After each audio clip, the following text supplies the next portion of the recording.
Di dunia ini terdapat banyak permukiman yang dibangun di lokasi-lokasi ekstrim, tetapi hanya sedikit yang mampu menandingi keajaiban meteora di Yunani. Dari kejauhan, kawasan ini terlihat seperti pemandangan dalam sebuah film fantasi. Pilar-pilar batu raksasa menjulang hingga lebih dari 300 meter dari dasar lembah, sementara di atas puncaknya berdiri biara-biara kuno yang tampak seolah melayang di antara langit dan bumi. Sulit dipercaya bahwa bangunan-bangunan tersebut telah berdiri selama ratusan tahun di tempat yang bahkan hingga kini masih dianggap sangat sulit dijangkau. Nama meteora berasal dari bahasa Yunani yang berarti menggantung di udara atau melayang di langit. Nama tersebut menggambarkan dengan sempurna kondisi kawasan ini.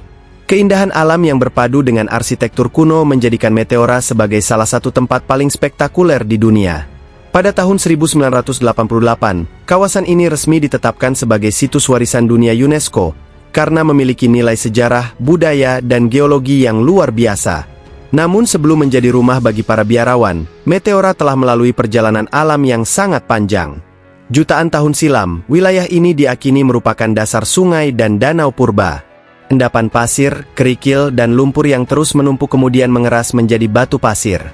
Pergerakan kerak bumi mengangkat batuan tersebut ke permukaan, sementara hujan, angin, dan erosi selama jutaan tahun mengikisnya, hingga membentuk pilar-pilar batu raksasa dengan bentuk yang unik dan menjulang tinggi.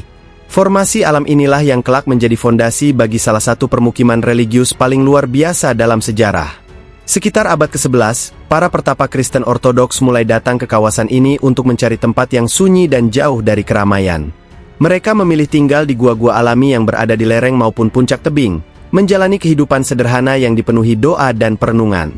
Kehidupan mereka bergantung pada hasil alam serta bantuan masyarakat yang tinggal di lembah di bawah tebing. Bagi mereka, lokasi yang sulit dijangkau justru memberikan ketenangan dan memungkinkan mereka menjalani kehidupan spiritual tanpa gangguan. Beberapa abad kemudian, tepatnya pada abad ke-14, situasi politik di Yunani semakin tak menentu akibat peperangan dan berbagai invasi. Demi mendapatkan perlindungan yang lebih aman, para biarawan mulai membangun biara-biara permanen di atas puncak batu yang nyaris mustahil dicapai. Keputusan tersebut bukan hanya memberikan keamanan dari ancaman musuh, tetapi juga memperkuat kehidupan religius yang telah mereka jalani selama bertahun-tahun. Membangun bangunan besar di atas tebing curam pada masa itu tentu bukan pekerjaan yang mudah. Seluruh material bangunan mulai dari batu, kayu, makanan, air, hingga peralatan konstruksi harus diangkut menggunakan tali, jaring, katrol, dan keranjang besar yang ditarik dari bawah tebing. Para pekerja dan biarawan pun harus naik dengan cara yang sama. Tak ada jalan, tangga permanen, maupun alat berat seperti yang tersedia saat ini.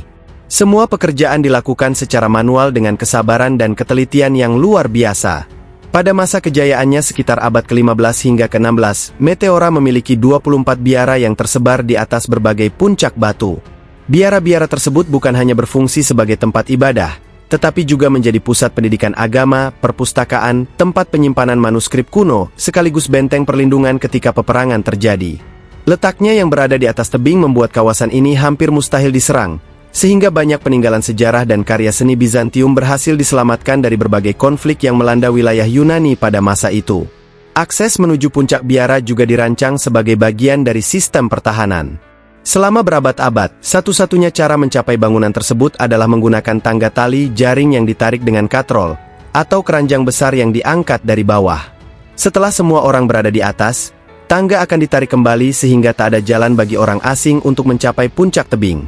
Cara sederhana ini terbukti sangat efektif menjaga keamanan para biarawan dari ancaman luar. Baru pada awal abad ke-20 dibangun tangga batu dan jalan setapak yang dipahat langsung pada dinding tebing. Sejak saat itu, akses menuju biara menjadi jauh lebih mudah bagi para peziarah maupun wisatawan. Meski demikian, perjalanan menuju beberapa biara masih mengharuskan pengunjung menaiki ratusan anak tangga yang cukup menguras tenaga. Setiap langkah yang ditempuh menjadi pengingat betapa luar biasanya usaha para biarawan yang membangun tempat tersebut berabad-abad lalu tanpa teknologi modern. Seiring berjalannya waktu, sebagian besar biara di meteora mulai ditinggalkan karena berkurangnya jumlah biarawan dan perubahan kondisi sosial. Dari 24 biara yang pernah berdiri, kini hanya 6 biara yang masih aktif. Sebagian masih dihuni oleh biarawan dan biarawati, sementara semuanya tetap difungsikan sebagai tempat ibadah dan terbuka bagi wisatawan yang ingin menyaksikan keajaiban arsitektur tersebut dari dekat. Selain menjadi pusat kehidupan religius, meteora juga menyimpan berbagai peninggalan budaya yang sangat berharga. Dinding-dinding biara dihiasi lukisan fresko berusia ratusan tahun yang menggambarkan kisah-kisah keagamaan dengan gaya seni Bizantium. Jutaan wisatawan dari berbagai negara datang setiap tahun untuk menyaksikan panorama tebing-tebing raksasa yang berpadu dengan biara-biara kuno di atasnya.